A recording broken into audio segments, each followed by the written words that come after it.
ত্রিপুরা রাজ্যের কংগ্রেস প্রচার তো আজকেই শেষ, কি বলবেন এই লোকসভা নির্বাচনকে নিয়ে, কি বার্তা দিতে চান আপনি? দেখুন, লোকসভার নির্বাচনের বার্তা ত্রিপুরাবাসীর কাছে উন্নতির জন্য ভোট দেওয়া এবং মোদিজিকে ভোট দেওয়া, পদ্মফুলে ভোট দেওয়া, তাই হবে ত্রিপুরায় যে এবার রেকর্ড সেট হবে দেখবেন আপনারা।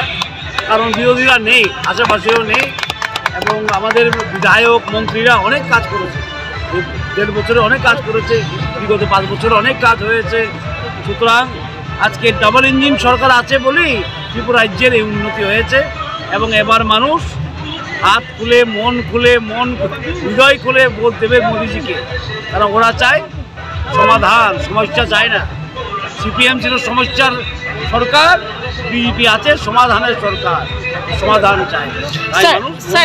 স্যার একদিকে দেখা যায় ঠিক এই লোকসভা ভোটের ঠিক আগটাতেই দেখা যাচ্ছে যে কেউ ভোট বয়কট করছে, কোনো বিধানসভাতে ভোট বয়কটের ব্যাপারে কি বলবেন? দেখুন, বয়কট করাটা কোনো ভালো কথা নয়। আমরা থাকি কোথায়? এটা গণতন্ত্রে, ঠিক না? সেখানে মানুষের সবচেয়ে বড় অধিকার হলো ভোট অধিকার। সেটা বয়কট করা, নিজের অধিকারকে বাতিল করা, সেটার মতন আর খারাপ জিনিস নেই। ভোট দেওয়া উচিত।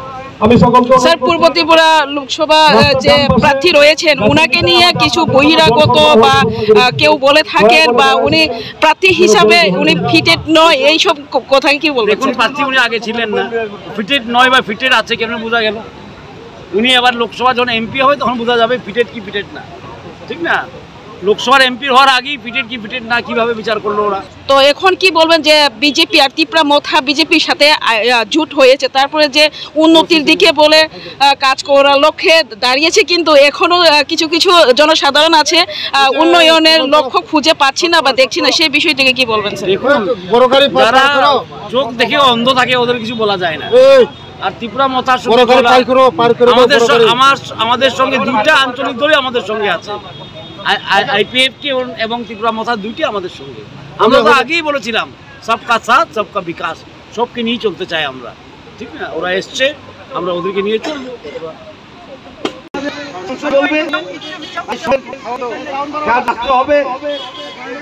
আমি সবের নাম নেব না, কারণ সময় নেই। আমাদের লোকসভা সদস্য, এখানকার মন্ত্রী বিকাশ বাবু, বহুদিন ধরে পরিচয় আমার, এবং শ্রী দেববর্মা আমাদের সম্পাদক, রাজ্যের নেতৃবৃন্দ, ভারতীয় জনতা পার্টি, সবার নাম উনি বলেছেন, অ্যানাউন্স করেছেন। মা বোনেরা বিশেষ করে এত কাজটা ছেড়ে আপনারা আসেন বিজেপির প্রত্যেক প্রোগ্রামে। এবং আমরা বলি মা দুর্গার 10টা হাত, ঠিক না? এই জন্য আমরা বলি মা দুর্গার 10টা হাত। মা বোনরা অনেক কিছু করতে পারে। এবং 26 তারিখে নির্বাচন, এবার আপনাদেরকে মন্ত্রী দেওয়া হয়েছে, কৃষ্ণপুর থেকে মন্ত্রী আছে, এবং আমি গ্যারান্টি দিতে পারি বিকাশ বাবু সৎ এবং মনটা বড়, কাজ করবে আপনাদের জন্য। আমরা গ্যারান্টি দিয়ে বলতে পারি, সিপিএম এর কোনো গ্যারান্টি ওয়ারেন্টি নাই, চাইনিজ মাল, ঠিক না? ওয়ান টাইম ইউজ, কিন্তু 32 বছর থেকে গেছে ত্রিপুরা রাজ্যে, এবার ফেলে দিয়েছে, মানুষ ফেলেই দিয়েছে। আগে বলতো কৃষ্ণপুর সিটটা এবং সব ট্রাইবাল সিট সিপিএম এর নাকি জমিদারি।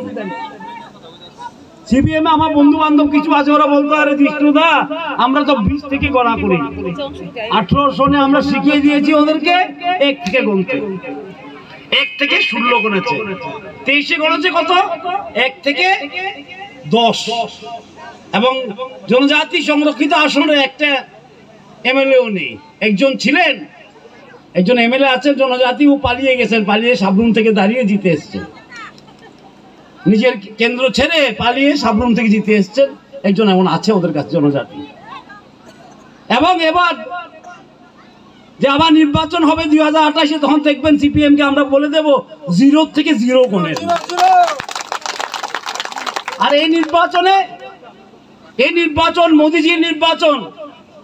ত্রিপুরা যে যা উন্নতি হয়েছে, হাইওয়ে হোক, কিষাণ সম্মান নিধি হোক, সোশ্যাল পেনশন হোক 2000 টাকা করে, 700 থেকে 2000, প্রাইম মিনিস্টার আবাস যোজনা হোক, এটা কিভাবে পেয়েছেন?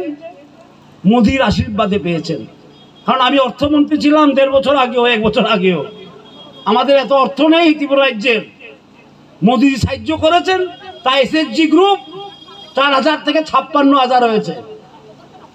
মোদিজি সাহায্য করেছেন, 5 লক্ষ ঘর হয়েছে ত্রিপুরা রাজ্যে। মোদিজি সাহায্য করেছেন, কিষাণ সম্মান নিধি আমরা দিতে পেরেছি ছোট ছোট কৃষকদেরকেও। তাই আবার 26 তারিখে সকালে সকালে যাবেন এবং গিয়ে কি করবেন? পদ্ম বলে ভোটটা দেবেন। পদ্ম বলে আমাদের এবার প্রার্থী কৃতি দেবী দেববর্মা, এবং পদ্ম ফুলের ভোটটা দেওয়ার মানে এই ভোটটা মোদির নামে খাতায় জমা হবে। সবচেয়ে বেশি ভোট পাক মোদিজি। भारत माता के बीजेपी नरेंद्र मोदी। আমি চাই এই মুহূর্ততে, এমন ঐতিহাসিক মুহূর্ত পাওয়া যায় না, আপনারা ইতিহাস সৃষ্টি করতে পারবেন ত্রিপুরা রাজ্যে সবচেয়ে বেশি ভোট দেবেন মোদিজিকে। আর একটা ইতিহাস তৈরি করবেন, 0 দেবেন সিপিএম কংগ্রেসকে। এই দুটা ইতিহাস আপনাদের হাতে হাতে আগামী 26 তারিখ করতে পারেন আপনারা। কৃষ্ণপুরের নাম সবসময় মনে রাখবে ত্রিপুরার মানুষ। সিপিএমকে যেমন নিয়ে আসতে পারে, সিপিএমকে বেরও করে দিতে পারে কৃষ্ণপুরের মানুষ। এই শক্তি রাখে ত্রিপুরার জনগণ এবং বিশেষ করে কৃষ্ণপুরের মানুষ। অনেক প্রত্যন্ত এরিয়ার আছে এখানে, সেখানে ঘুরে ঘুরে বেড়াচ্ছিল, আমি মনে আছে ওকে। ও আমাদের সঙ্গে অনেকদিন কাজ করছে বিজেপিতে। আমরা দুজনে মিলে একবার 3 জন 4 জন ছিলাম, আমরা রাস্তা অবরোধ করেছি জলের জন্য। সরকার নাই তো কি, মানুষের সেবা করবো না? এই হলো বিজেপির কথা। আর সিপিএম হলো খালি নোট গণ। দুনিয়ার মজদুর এক হোক, দুনিয়ার বাটপার এক হয়ে 35 বছর রাজত্ব চালিয়ে। মজদুরা কোথায় এক হয়েছে? হ্যাঁ, মজদুর কোথায় এক হয়েছে? আমি সিপিএমকে অসম্মান করি না, আমি ওদের নেতাকে বলি, তোমার যে চিহ্ন আছে, প্রতীক চিহ্ন কি আছে? হাতুড়া আর কাঁচি। হাতুড়া যদি শ্রমিকের চিহ্ন হতো আমি সম্মান করতাম, কাঁচি যদি কৃষকের চিহ্ন হতো আমি সম্মান করতাম। কারণ ত্রিপুরা রাজ্যে দেখেছি হাতুড়া দিয়ে মানুষের মাথা ভাঙা এবং কাঁচি দিয়ে মানুষের পেট কাটা। এই ছিল সিপিএম এর কাম।